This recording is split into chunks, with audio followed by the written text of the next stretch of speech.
Hi, everybody. Welcome back to another ioPSYte client highlight. ioPSYte, I'm your work psychologist, Dr. Quinn Denny, helping you increase work happiness and work performance, ultimately driving up profitability.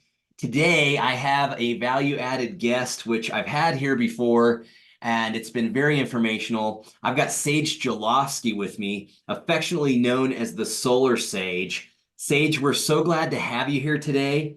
And why don't you just tell everybody out there who hasn't seen you before a little bit about yourself and what it is that you do? Yeah, Quinn, thanks for having me as well. It's a pleasure to be here and with all of you that are listening to this after the fact. Um, like Quinn mentioned, I'm oftentimes referred to as the Solar Sage. So you can find me there on Facebook and YouTube on my business pages.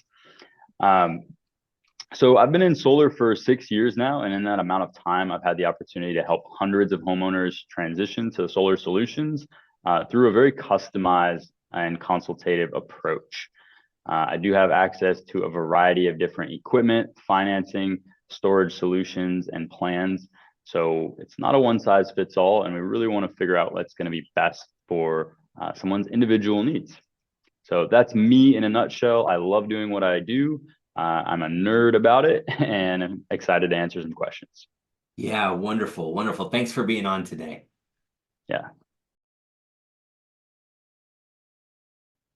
So in today's session, we have talked a little bit about solar power in the past and what it can do and some of the advantages of it. Today, we really want to hone in on an aspect that I think a lot of homeowners, a lot of business owners, if they've got solar in their facility, they're not really thinking about.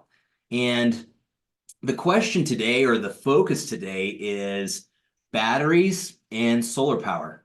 And our first question is this, Sage, what are top reasons when you're talking to people out there, when you're selling solar along with batteries, what are the top reasons that people may want to include batteries, in solar? Yeah, great question, Quinn. And just to start off, not every home that has solar or business that has solar does have batteries. It is possible to do them without. But a big reason why people are adding batteries, both today and more in the future, really comes down to two main categories. One is backup, so battery backup for outages, grid failures, etc. And then number two is self-consumption, the ability to use all of the energy that you're producing with that system, especially at nighttime, right? So those are the two main categories. Under the backup category, primarily, again, it's for resiliency, grid failures. The power goes out and you need to make sure certain machines, appliances are up and running. You're concerned about the well pump not working, pipes freezing. This could be very expensive, a headache, and so forth. Or you have medical devices at home. All of these things, having that resiliency can be really important. Thinking about the option two of self-consumption, there are a couple of reasons why somebody might want the self-consumption aspect of battery backup. The primary one that we're seeing, probably the number one driver, is a financial reason. So in a lot of the country, there are utility buyback programs for any excess power produced with solar energy. Now, this is great, and it's made it incredibly affordable for people to get solar. These programs are referred to as net metering because they're charging you based on the net amount of production versus consumption that you have in the house. But some areas no longer or never have offered a good net metering plan, a one-for-one crediting system on the energy sold versus the energy bought. And so in that case, if you are not able to sell your power back at the same rate that the utility is selling it to you, it is very cost advantageous to have a battery backup system for self-consumption. The other component of self-consumption is the environmental stewardship aspect of being able to lead by example and using as much of that clean energy at its source where it's being produced. So by having those batteries, that allows you to use that solar energy where it's being produced at nighttime versus having to pull energy from the grid from other sources, which may or may not be clean at that time of day, right? So those are the two main reasons. Yeah, I find this to be powerful reasons to have battery backup. And I particularly think I was just thinking, it's almost, having that battery and being able to utilize that energy and not sell it back at, not be giving it back at nothing, or selling it back at an undercut cost. It just reminds me of maybe taking a vehicle in and, the moment it's driven off the lot, can't sell it for nearly as much as just paid for. So, and then I think the difference with solar is that energy is ready to use. It's lost none of its value in being delivered by the end power creator or whatever, as far as that Yeah, goes.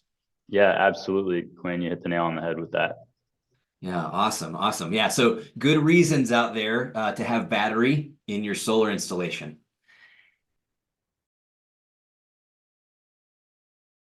So this brings us to question number two. And question number two is, does it make sense is there any advantage or disadvantage to installing batteries at the time solar is originally installed? Yeah, really good question. And the answer to this is not completely cut and dry. For the majority of people nationwide, they might not be needed yet, right? If you have that good buyback program, the net metering with the utility and the power in your area, the grid lines are fairly reliable. Then you'll see incredible cost savings, benefits, contributing to cleaner energy in the community, cleaner air quality without a battery backup system. So doing it on the front end is not always going to be advised or beneficial, but they are becoming increasingly more popular, more beneficial for areas where the grid infrastructure is failing more often. We are seeing this because the United States electrical grid is very old and in need of updates. A lot of the big fires that we've heard about in the news in the last couple of years, and what happened in Texas with the ice storm a couple of summers ago, or a couple of winters ago, is the result of these grid failures. Also, as mentioned, the programs like net metering that are going away, then having the batteries is becoming more and more important. So if you do fit the bill for someone who can benefit from a battery, it is going to be a little cheaper to do it up front with your solar project. That being said, you are able to add and retrofit that battery later in many cases. Understood. So is it correct to say it's primarily the labor costs then? You can save money by having that battery installed at the time that installers are doing additional things. Exactly. Yeah. By batching the project together from a labor permitting perspective, engineering, all of that, we are able to bring the cost down slightly. Great, great. Yeah, Mhm. I find just that answer is just it's appealing to me. Kind of makes me Yeah. wonder if I should have done batteries when we got started. So, although I know you offered that option to me for sure because you're very Yeah. thorough. So, yeah, wonderful. Thank you.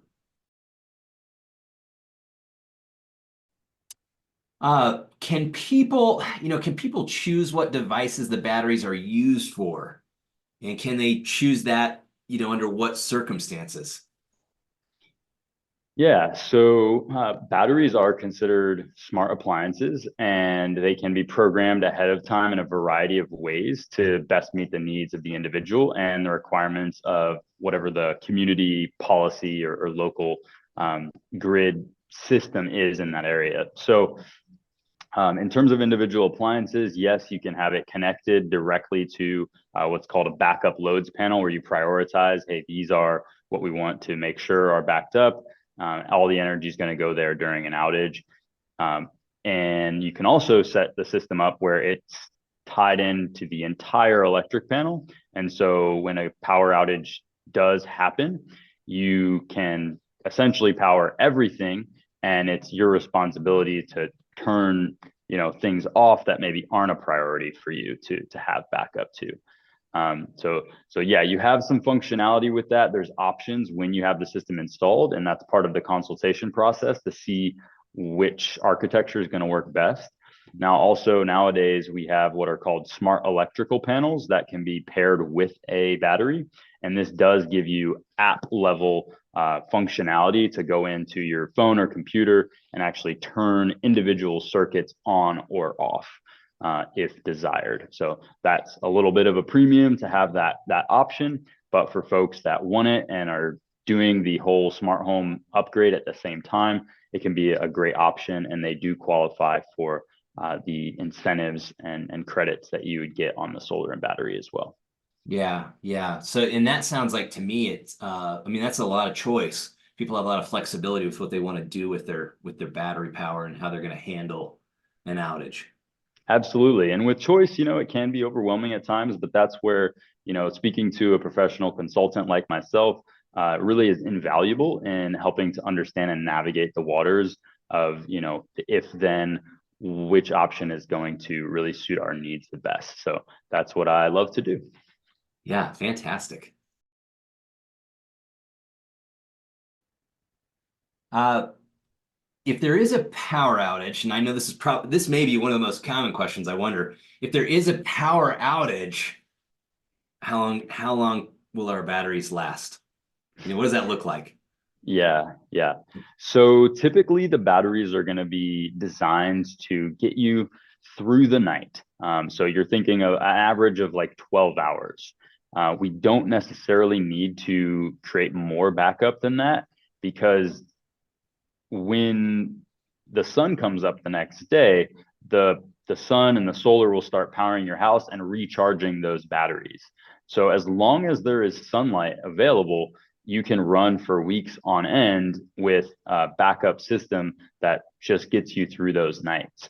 That being said, for areas where you might have more heavy snowfall and you're concerned about the panels being covered for days on end, then you might want a little bit more battery backup because you might not get sun immediately right the next day.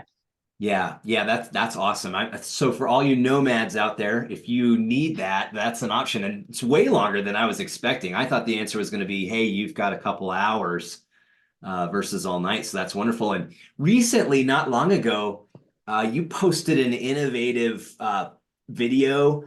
They had a system, somebody had designed a system, and it was literally going across the panels and cleaning the panels off, right? Mm-hmm. During snow. Yeah, yeah. So there are some options for that, primarily in the commercial space. Residentially, there's not unfortunately, anybody out there listening, this is a great business opportunity, but yeah, unfortunately, there's not a lot of uh, automatic cleaning systems that I've been able to find yet. I do get asked that pretty much every winter season. Um, for wiping the snow off. So it is something to consider in those more snowy areas. If you don't have a very steep roof, then sometimes people opt for a ground mounted system where they might be able to wipe the snow off the panels themselves a little easier. But again, that's typically a little bit more in the mountain regions. Yeah, understood. Yeah, Mhm. good to know also. So I'm going to throw you a little curve. I know this isn't on our questions, but it's something Yeah. that came to mind. I'm just wondering, maybe some of our viewers out there would want to know this. Let's say I'm in construction. I was thinking about years ago, I had an excavating client, and one of the major challenges with technology was they're out in a remote area and there is no power. What are some quick options perhaps for that kind of scenario? I mean, is there a way to get some minimal power out there, for those kinds of scenarios? And have you done anything like that? Yeah, really good question. So you're talking about off-grid systems, is that correct? Yeah, yeah, I Yep. guess so. I didn't know I was, but I think so. Yeah. So absolutely. And we do have clients like that where you're building an off-grid home or cabin. It is not the norm. It's not our go-to specialty. I actually have a partner that I would refer out to for that sort of project in most cases. I have helped out on one of those projects in the past. But yeah, I have trusted partners that specialize more in the off-grid space.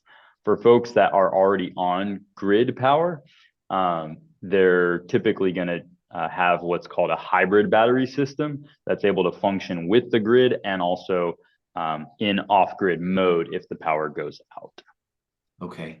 Yeah, good to know for anybody out there who may be a one-off that Yeah. might be looking at that kind of thing. Thanks for answering that, and sorry to throw you a bit of a curveball there. No, it's a great question. I get it a lot, and you can always reach out to me with questions like that because, again, if it's not something that I can directly help with, I have a great network of other people and that I can oftentimes refer work out to that can do a great job. Okay, wonderful. So next question. What kind of maintenance do batteries require? Do they require maintenance? I'm sure that's a question that our audience has out there. Yeah, it's a great question. So they do not require any routine maintenance. That being said, like any electronic device or really all things, they can experience failures, malfunctions, etc. Right?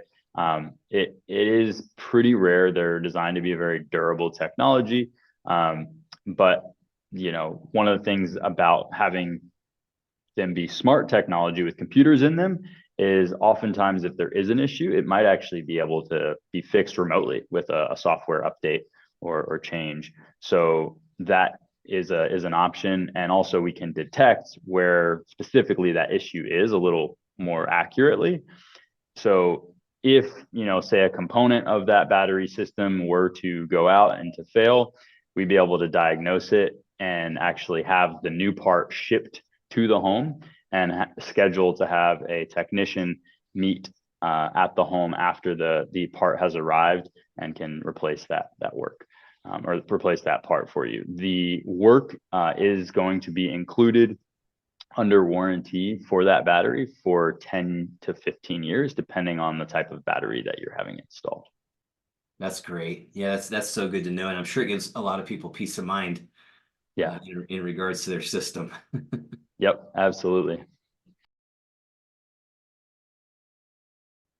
So our next question is, I saw in the news recently there were some electric vehicles out there, and we won't mention brand names, but I saw, there was a storm in a certain part of the country, and a lot of these vehicles with batteries, due to the nature of the weather, the cold, were having difficulty. So there's some stranded folks, owners of electric vehicles out there. Tell us about, are there any of those kinds of considerations we need to make for the kind of solar power we're talking about with batteries? Yeah, great question. Like any technology, it can be affected by weather and temperatures. There is an optimal range for, the temperature that those are able to do their jobs. They are designed to be quote unquote indoor outdoor use. So in a lot of areas, they are installed outside. That being said, if you're in a region where there's more extreme temperatures, extreme colds, or extreme heat, it's typically going to be advised to install that battery inside the house or inside the garage, potentially, to minimize the temperature variance and increase the efficiency and optimal function of that battery. I haven't heard too many cases about batteries just stopping working completely due to cold or heat, but I do know that in like the example you gave, very cold temperatures, it does take longer for the battery to both charge and discharge power. Okay. Yeah, that's good to know. It's kind of cool what you're describing too, because I'm thinking about the battery's basically in a place where it's almost self-maintaining itself because it's in the very climate that it's helping to create energy to support and regulate.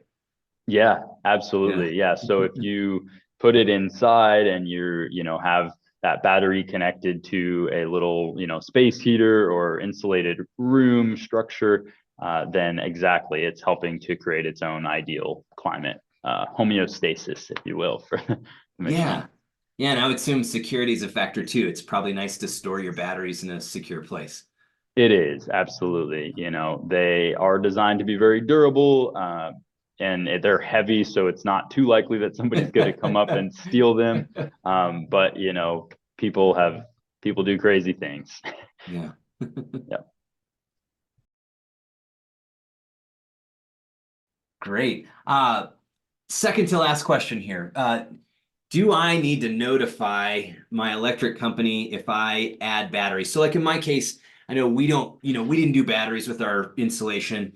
And so I get ready to do that. I call up, I say, "Hey Sage, I'm ready. Do I need to notify the electric company? What's that look like?" Yeah, good question. So for most batteries, if you're installing an integrated smart home battery with the house, it is going to need to go through a permitting and utility approval process, just like the solar system. Um, that is, for legal reasons, for safety reasons, and also for the federal tax credit and other incentives for those batteries, they will need to see that documentation. So, there are some smaller batteries, right? Like electric generators and things that you can get at the store or online.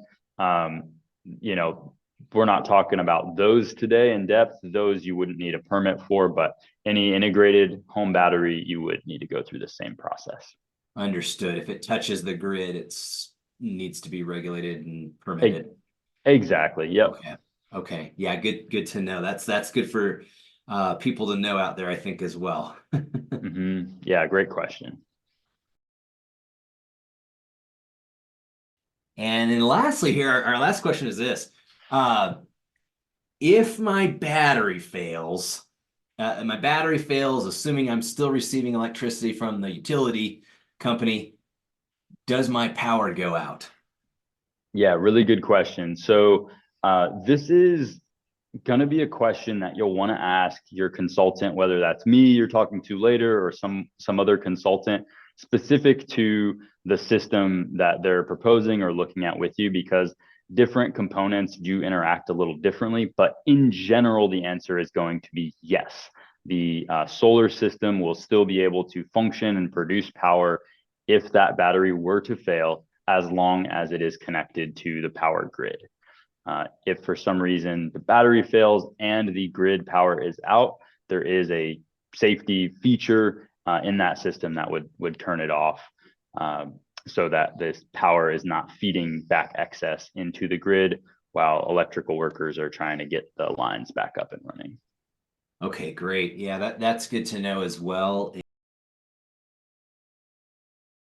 Gosh, I can't think of any other questions at this point. Yeah, Did I miss a question that you would like to kind of voice to our audience today about yeah. another common question you get that we might not have covered? Yeah, we covered a lot of the common questions, and these are all really good. I think a couple of things I just wanted to touch on and sort of elaborate on is that uh, whether a battery system is for your home or not for your home is less of the question, more, is it something that is going to benefit you today? I, I view this long term, the next 10, 20 years. Homes are going to be adding batteries more and more. We're electrifying our vehicles, we're electrifying our homes, our HVAC systems are moving to electric more than gas, even with the heating. Um, and so I think the governments are pushing for a diversified electric grid, both on the commercial scale with utilities adding more batteries and residentially. What this does is it creates resiliency with our grid infrastructure. It makes us less susceptible to terrorist attacks, less susceptible to grid failures, and also helps with the clean energy economy and just cleaner air quality in our communities. So we're all going to be adding batteries to our homes, to our lives, and it's really a question of, is a home battery solution going to be beneficial for me today? Right now, it's about 1 in 10 customers that I am including batteries, but that number is going up. 2 years ago, it was 1 in 20 customers, Oh, right? wow. So the cases where it's becoming more relevant and more common, and again, it's different for different areas. In California, 9 out of 10 customers are adding batteries due to the utility rate structure in that region. So a lot of it is very dependent on where you live, both from a geographical area and also from a policy standpoint. One thing, I'm gonna throw you one more curveball here. I just can't Please help but do do. it because I Yeah, know you please have do. an answer. There's been some debate about, hey, we're using all these batteries, but those batteries require, they require fossil fuels and some of those things to create and that. How do you see that Yeah. going? And what's your thought on that, Sage, as far as that goes? Yeah, it's a really good question, and I think it's an important one, Quinn. There's not a clean answer per se in that uh, there's quite a few different battery technologies out there, but it is constantly evolving. There's so much research being done both in the private sector and the public sector right now in different battery chemistries that will be safer, easier to produce, cheaper, easier to dispose of and recycle. So absolutely, it does require, energy, mining, all of those things to create batteries and, solar panels. Um, but let's look at the alternative, right? The alternative is we stick with just burning fossil fuels, and we know that there is a finite supply of that, and it is, damaging the air quality, right? Damaging people's health and lungs. Both the air quality and even water quality, the runoff, all of these things. And so, if there is an alternative that's even a little bit better, I'm all for let's move in that direction. And to some degree, you have to build the rocket ship as you launch, and that is what's happening in the clean energy space. But there is incredible improvements. If you look at the energy payback for just solar panels, they actually produce the amount of energy it takes to create them after 1 year. Now, these solar panels are able to produce energy for a minimum of 25, 30 years, which is what they're warranted for. So if you can produce the energy it takes to create it in 1 year over 25, that's a 25 to 1 ratio. It's a lot better than the alternative one and done, burn it and you're out. Yeah, that makes sense. That makes sense to me. Yeah, we don't necessarily just throw our hands up because we don't have a perfect solution, which is the case with almost all industries and every Yeah. part of life is there's no perfect thing most times, most places. Yeah. Yeah. But if anybody is interested in learning more about the new technologies, a great organization to follow is the National Renewable Energy Laboratories, or NREL, which is actually based, have a laboratory based right out of Golden, Colorado. So in your own backyard, my backyard, um, and they do a lot of work. There's also Sandia Labs in California. So for folks interested in kind of following some of that newer technology, you can also look on my page, the Solar Sage Facebook page. I do post a lot of articles and things like that there. Wonderful. That's awesome. Yeah. Well, I want to thank you for being on today. As always, it's just such a pleasure to interact with you, and you're so knowledgeable about your field and very professional. And I just want to say to those watching out there, to our audience, if you're looking for a pressure-free, highly professional solar consultant, the Solar Sage is definitely the answer for you. My wife and I have installed solar at our home, and we are loving it. There's an app. Sage probably knows more about this and he can speak to that in closing if he likes. My app will tell me I've produced the equivalent energy of planting X number of trees, and that's really cool. And there's just a lot to be had, I think, for adding solar power. People may not know that. I think the recent technology makes it financially viable and worth installing in many, many circumstances. So, Sage, thanks for being on. Are there any closing remarks you would like to share before we go? It's a pleasure as always, Quinn. You are wonderful to work with and your audience as well. Excited to speak with them. Curiosity is a beautiful thing. And I really work to stay curious, stay humble, and stay focused on solutions. So if you're curious about what solutions are out there that might be better, reach out to me and I'd be happy to speak with you. It always starts with a quick free phone consultation just to see if there's an opportunity there. If there is, be happy to build out some customized options for you. And that's what I do. So thanks for having me on, Quinn. Yeah, wonderful. And we'll have Sage's QR business QR goofing that up, but business card via QR code. How's that? Available after the presentation here, right following this video clip, and you'll be able to retrieve that. Sage, for those who just want your number right now, what is that phone number? Yeah, so 720-443-0427. And again, you can find me at the Solar Sage anywhere online. Okay, awesome. Well, thank you so much for being on. It's been such a privilege. And thank you out there for watching. This has been another ioPSYte client highlight, increasing job happiness and work performance, ultimately increasing profitability. Take care out there.